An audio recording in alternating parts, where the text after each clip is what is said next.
Assalamu alaikum, everyone. Last week's the Labour Party conference. It was a very interesting affair, let's say. The funniest part and the most depressing part in equal measures was on Sunday, I believe. Keir Starmer called Nigel Farage a racist for his plans on indefinite leave to remain, and then the day after, Shabana Mahmood announced the almost identical plan, just a diet version of it, one day later, and that is not racist apparently. Um, and then, yeah, I mean that pretty much sums up the Labour Party for you, right? I saw I saw a tweet the other day saying Keir Starmer has a reverse Midas touch. He announces something at Labour Party conference, and all of a sudden it becomes unpopular. So yeah, what were your thoughts? hmm For me, I felt like it was a spectacle. They were thinking that they were going to get something. They probably had a direction, and I don't think they landed their strategy. They didn't really hit home what they wanted to get out of things. But yeah, for me, I found it like little kids playing dress up, like I do with all politicians. Because like you said, like they say a specific policy and then a week later or a couple months later they do a whole U-turn on it. So for me, it wasn't a conference that encouraged confidence in its base. It just looked like a prime minister who is fearful of reform, and of Farage, he was trying to sort of showcase that he had power. So yeah, I don't know. That was my thoughts of the conference. Yeah, I mean, look, I think you're being quite generous to them, to be honest. You're saying that you thought they had a Me, vision. yeah, I am Um, 100%. yeah, I don't know what vision they have. I don't think they have any vision. Normally I get very angry and frustrated at these guys. I think we've just come to the point where we just have to accept that they have no vision, they have no plan. You know that meme, that Chelsea fan just shouting. I don't want to say the whole meme, but that's what I feel like when I see the Labour Party. They just have no vision. They don't know what they're doing ruling the country. Morgan McSweeney can kind of just chose Keir Starmer and put him there, and then Keir Starmer's kind of wondering what the hell he's doing with this much Mm, authority and power. He thought, just being a better middle manager would essentially make Britain a better country. Like, yes, you know what I got to do? I got to look at the spreadsheets, got to add up some numbers, and then we're going to fix the deep structural issues at the root of our economy. And I think that's what uh, the challenge we're facing at the moment is that we have a nation with no vision, apart from serving the interests of mega capital or the interests of landlords. They don't really seem to have a plan on how to make Britain a better place for all. And then the other thing I wanted to add, and this was released over the weekend during Labour conference season, was a report came out that the last 2 months have seen the record levels of sales from the UK to Israel of armaments, right? Including the sale of, I believe, 120,000 bullets. Um, it was and 110,000 bullets, um, 110,000 bullets. worth like £20,000, and they Yeah. spent around 400,000. So June was like the most that they've ever spent. And for me, coincidentally, when I was doing the reading up on it, um, it was what the president of Israel visited in September, and they had all this record breaking arms shipment sales in June and August as well. So I'm thinking Labour say one thing to the public and do something else behind the scenes. Like their words do not match their actions whatsoever. And it literally goes back to what you were saying. They have no vision. I think they're just really scrapping for power. They're trying to do anything possible to make people who have funded them very happy. Yeah. And to be honest, it's quite sickening. Um, We see the acceleration of the genocide. We do see some kind of peace plan being put on the table by Donald Trump. We'll get into that a bit Please later because don't even mention the name. my Don't mention the my name. man is listed the UK's most notorious war criminal. And what we see is like a another fake attempt, I believe, by the West to broker a peace deal, right, with terms that they know probably cannot be accepted. Um, and whilst they're doing that, more and more arms are being shipped to Israel by the UK. The US obviously have supported Israel monetarily for the last 60, 70 years. And then we have more than 60, 70 years.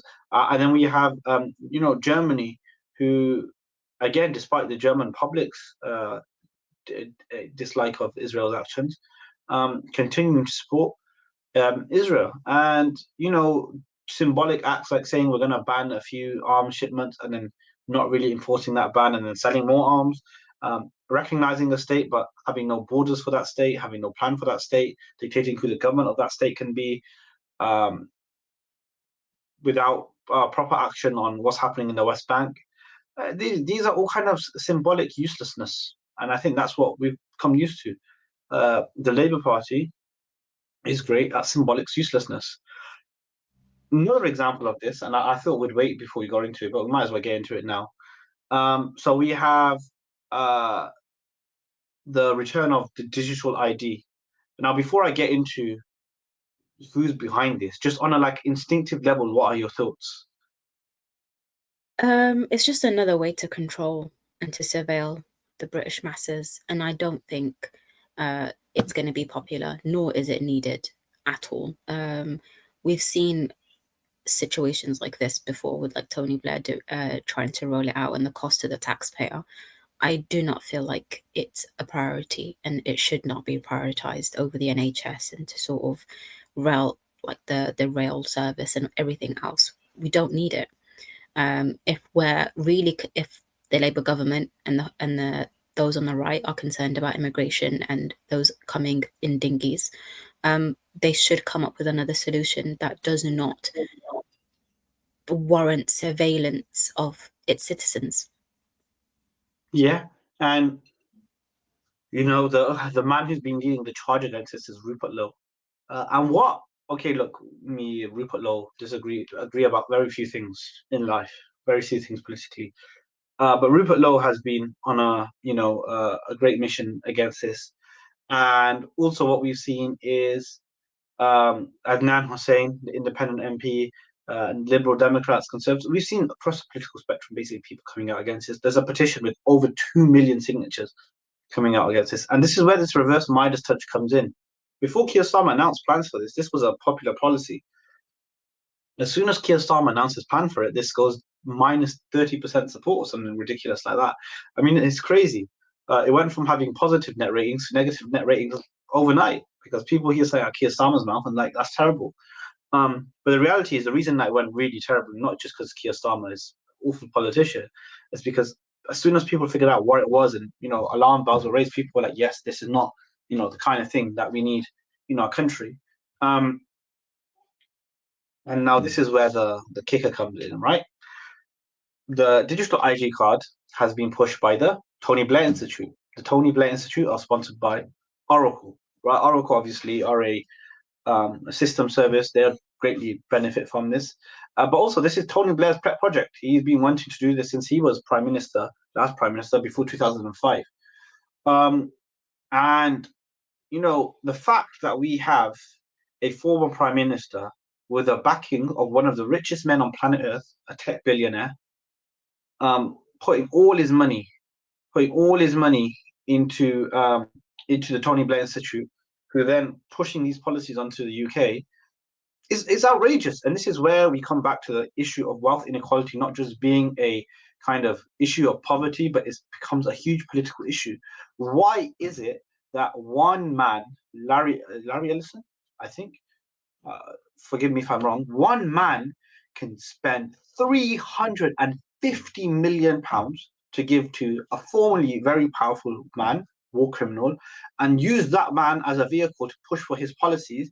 And there's a government who just kind of let Tony Blair, lobbyists in, and they nod their heads, and now they're pushing forward his policies. That's not the worst thing he's done in the last 2 weeks, I must say. But again, this is the stage of capitalism that we've come to, and this is why income inequality is not just a issue of quality of living. It is a spiritual sickness that will dissolve at the trust of society if we do not stop it. And I think we've got many organizations campaigning against this. And like you said, there's a petition with 2 million people have signed to go against the digital ID. Because I think it's one thing to present a policy that we don't really know the facts behind, and it's another to know who is behind and who's peddling this particular narrative and this ideology. And for me, the point is, when are the benefits of individuals going to be placed ahead of the wealth, this climb of politicians, their egos, their own little pet projects, like you called this one? Because for me, I just feel like we're being used as guinea pigs, because potentially, if this does go through, hopefully it doesn't, it will be looked after by Palantir. Palantir? I always name them in my head as Palantir, but it's Palantir.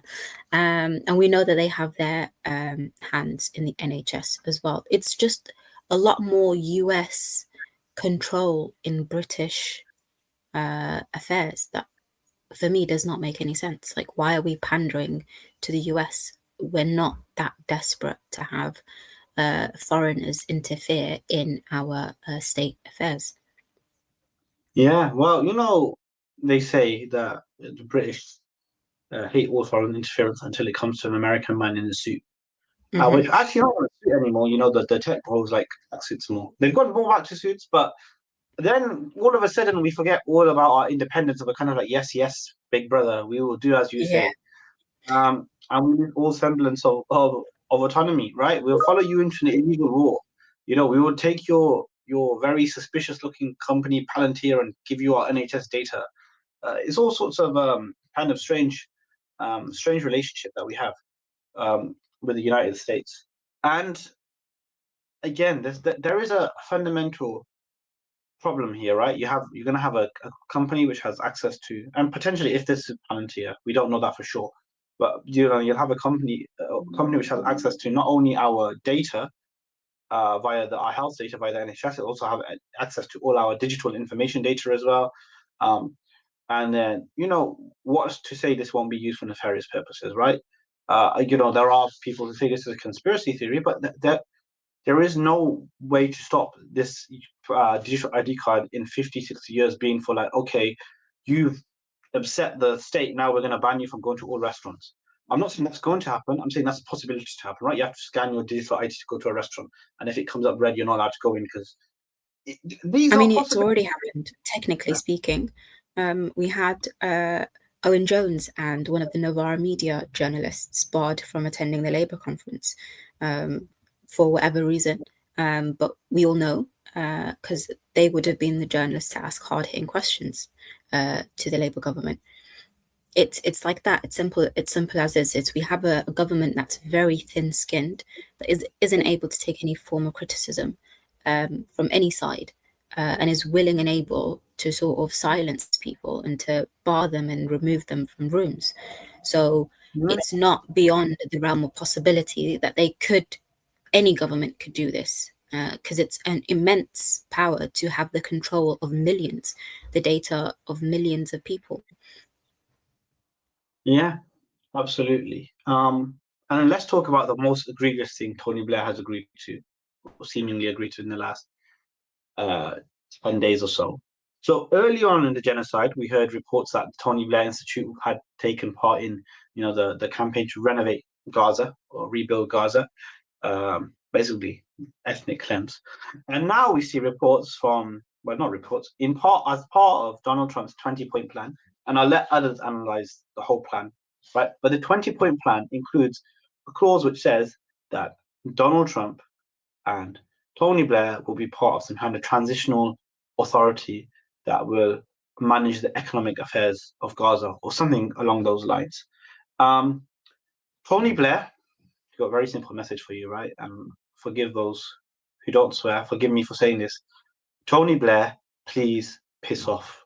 All right? Just go. As Ash Sarkar said, the devil was not available, so they chose you. Just get out of public life, and most importantly, get out of the Middle East. You have bombed Iraq into like back years and years. You played role in the murder of approximately probably 1 million, like hundreds of thousands, if not 1 million plus individuals. Your policy eventually led to the creation of despicable organizations like ISIS. You then left government and without shame went to advise some of the biggest despots in the Middle East. You need to stay out of politics. This is totally unacceptable. Can you imagine a situation in which an African leader who had committed grave war crimes against a country in the West was given access to manage a European country? Could you imagine that ever being happening? But no, because Tony Blair was the Britain's prime minister, apparently his war crimes are forgivable. His illegal wars, his occupation, his murdering of innocent people in Iraq is absolutely acceptable. Tony Blair, please get lost. We don't want you in public life. We don't want to see your face. And I hope the next time I hear of you is when you're in hell. That's when I want next to hear of your existence. For now, you should be going underground and disappearing. Because Tony Blair, you have no role to play in anywhere, less alone the Middle East. Stop interfering in British politics. Stop interfering in Middle Eastern politics. Stop interfering. Just get out of the way. You've had your time. You've had your time in power. Now move on. That's why we have, that's why the United States has term limits on presidential power. The United Kingdom has strict laws about money in politics whilst you're in leadership. As soon as you leave leadership, Tony Blair, you go take money from all the worst people on planet Earth and you represent all the interests of all the worst people. And for that, I say, screw you, and I hope to see you in hell. Hopefully not in hell, and you'll be in Jannah, inshallah, bidnillah, because that is one thing we don't ever want to do. Yes, but yeah, he definitely, that is a position he should be in. But I think for me, beyond the despicable actions of Tony Blair and Trump is the fact that Palestinians and individuals and campaigners at the very start of this genocide were raising alarm bells because of the fact that the Israeli regime was flattening and slightly flattening Gaza for its own pockets to make it a waterfront resort thing. And these are plans that are now coming into fruition. So it's basically any time the Palestinians have raised alarm bells, or any time credible individuals and organizations have raised alarm bells regarding the actions of Trump and those in power and the occupational state, they are ignored. And for me, it's the arrogance. I don't know, it's just so desperate. It's like dripping in blood, the money, and the fact that Saudi Arabia and other Arab countries are also involved. I don't want to curse because it's Thursday going on to Friday, which is Jum'ah for Muslims, but like, god damn, I actually do not understand these individuals. Like, I genuinely do not understand. As Muslims, for me, speaking directly to the Arab leaders, you have no shame. Like, subhanallah adim, like, I feel like the devil is in your pocket, so you must be dealing with the devil wholeheartedly to be doing that to your own Muslim brothers and sisters. So yeah, for me, it's a sign of arrogance, disregard for individual and innocent lives, and the fact that as the West, we're letting it happen. we're letting billionaires decide the fate of other nations when we ourselves say, oh, we don't want any interference in our state affairs, like stay out of it. We gladly send the devil to do it for other people. But yeah, oh my God, my blood is boiling just thinking about that. Yeah. And you know, let me just quickly deal with some kind of uh talking points of the Israeli lobby that have come up in the last 48 hours since the deal has been publicized. Basically, they're like, "Oh yes, if you really think it's a genocide, you'll agree to any deal." Right? Which is true. The Palestinian people at this point probably will agree to any deal. Does not make the deal a good deal. Does not mean I have to praise the deal. I don't understand what this is. This is not a people who are surrendering. This is a Mm. people who have been decimated. Right? These are not two equal fronts. This is not the UK fighting Hitler, or or the It's not the alliance. Allies fighting against Germany and its allies. Where Yeah, it's not two individuals. It's not one that has an army. One has it's no playing field. yeah. So the idea that this, and of course the Palestinian people would accept any deal at this point because they want the genocide to end, but that does not make the deal a good deal, right? And there Mm. might be Palestinians who would reject this deal. Of course, that's up for the Palestinian people to discuss amongst themselves. But again, fundamentally, okay, we'll accept the deal. Then all you're going to do is, instead of doing a very fast genocide like you've been doing the last year, killing upwards of, at least, well, the official numbers are in the tens of thousands. The Yeah, it's estimations, roughly around 68,000, but there's been uh, a few credible scientists that have said it's close to like 680,000 yeah. Palestinians So who have yeah, been murdered. exactly. So let's say hundreds of thousands of victims of this. You know, of course, so you're going to go from a very quick genocide to a very slow genocide, right? What you're going to do is genocide with ethnic cleansing, like we'll slowly Genocide is force the genocide. people out. Yeah, right. Like you're doing in the West Bank, right? You're gonna start an apartheid state and kind of force people to leave. Um, because I don't trust Donald Trump. I don't trust the United States, and I certainly do not trust Benjamin Netanyahu to keep this deal up to any extent. Um, and yeah, look, I would love for there to have been a real. So stuff for about to say real genocide there, a real ceasefire. May Allah forgive us, but yeah, a real ceasefire. I would have loved there to be but this is not a ceasefire, right? And what we're doing is leaving the Palestinian people in Gaza in particular left, who are going to be forced out into Egypt, into Jordan. Well, maybe not into, maybe into Jordan, but that would be more from the West Bank side. But into Egypt and to other Arab nations to look for refuge, as they are slowly forced out of their homeland. Mm. And that's the plan. There's been periods where Israel, speeds up its genocide and it slows down its genocide. But ultimately, what they want to do is form an Israeli state without Arabs there, or Arabs there as a small minority. Um, and that's what they want to do. And this deal gives them the perfect framework to do this. So will the Palestinian people accept it? Maybe. Do I have to think it's a good deal? Absolutely not. Nor do any Palestinian people. Nor do any have to pro-Palestinian activists.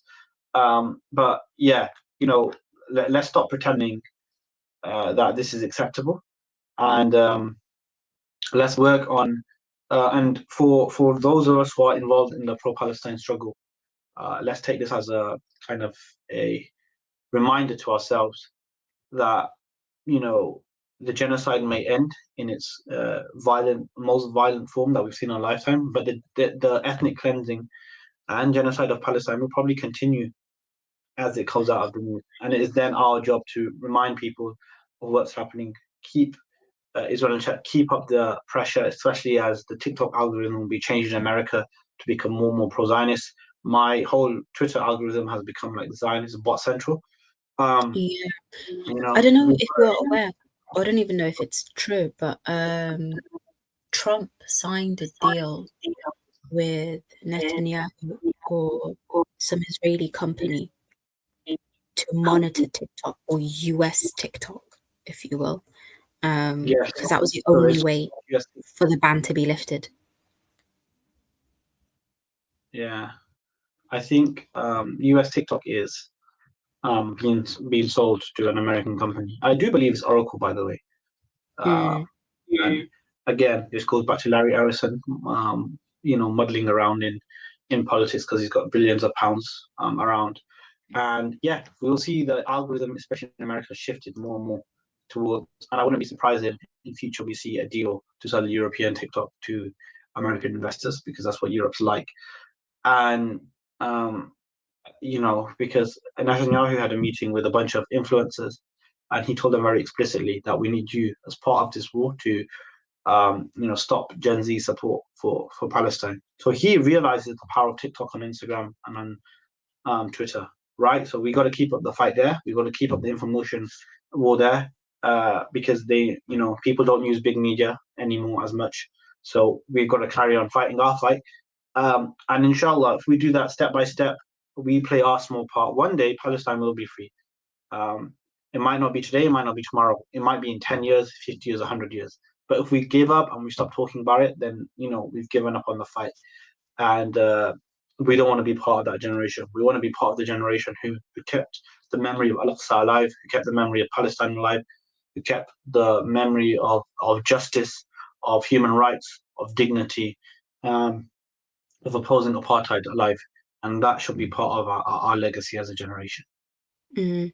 I think it's something that we need to take seriously as well, because there are so many global issues happening, and we are seeing Gen Z across the globe rising, taking their corrupt governments to account. Nepal, I was recently reading one happening in Madagascar as well. It's up to us as a generation, as individuals who see the systematic erasure of people, and to continue to platform their voices that would have been otherwise silenced by those in power. And it's not for us to become apathetic. It's not for us to become dissuaded. It's not for us to then give up on boycotting and divesting and holding those in power to account. And like you said, like we might not ever see a free Palestine in our lifetime. We might not ever see the upholsion of justice across the world. But it's up to us to ensure that Congo, Sudan, Palestine, and all other countries that are facing corruption, and persecution and oppression are not forgotten in any of the conversations in any form at all of with like at any table that we end up being. Because I think that's what I'm starting to notice is having less and less people turn up to demos. We're having less and less conversations because it's been 2 years, but the Palestinians have been facing 77 years of continual erasure and continual oppression and occupation. And it's not for us to sort of give up. It's for us to continue the fight, regardless of how much impact it has on our comforts and Western lives. Yeah, absolutely. And we will, inshallah, the Muslim vote hopes to be a small part of that, that fight to make the UK a better place to live for everyone, a place where everyone can live life with dignity, that makes sure that it is not the UK that is putting its neck on foreign nations in the pursuit of growth or in the pursuit of war or whatever it may be, and that our quality of living comes at the cost, comes at the increasing the quality of living of people all around the world, not just at the increased oppression of those people. The fact that our technology is so reliant on extracting wealth from Congo, whilst children are forced into slave labor, essentially, is not something that I want to live and accept. Right, and we can continue to fight for a better world, and that might mean changing some of our living standards. Don't get me wrong, but if that's the cost, then that's the cost. And we can, I don't want our standard of living to mean that there are people in Pakistan who are going to be flooded every year because of our appetite to consume so much. renewable energy. And from a selfish perspective, for people in the West, it stops outflows of people as for refugees. But we shouldn't be. We should be thinking of a world where there has to be no more refugees, right? Where people can stay and live where they are and create a better world where they are. And that's the world that we all want to live in. And that's the world that we wanna fight for, inshallah. And I know there are millions of people around the world who are already involved in that struggle, and there will continue to be millions of people in the future who will also be part of that. And it's up to us whether we want to be part of that story or not. 100%. Couldn't have said it better myself. Okay then. We did miss out a few things, but it's been such a busy week in politics. We missed out, obviously, the freedom flotillas. We missed out on Nigel Farage's crying spree after being called a racist, and the kind of use of the right of language of victimhood. And yeah, so we have missed out a few news stories, and please to forgive us for that. But Allah bless all those who went on the freedom flotillas. And may Allah give them the strength to continue going until the siege is broken, and may we live to see a free Palestine in our lifetime. Assalamu alaikum wa rahmatullahi wa barakatuh.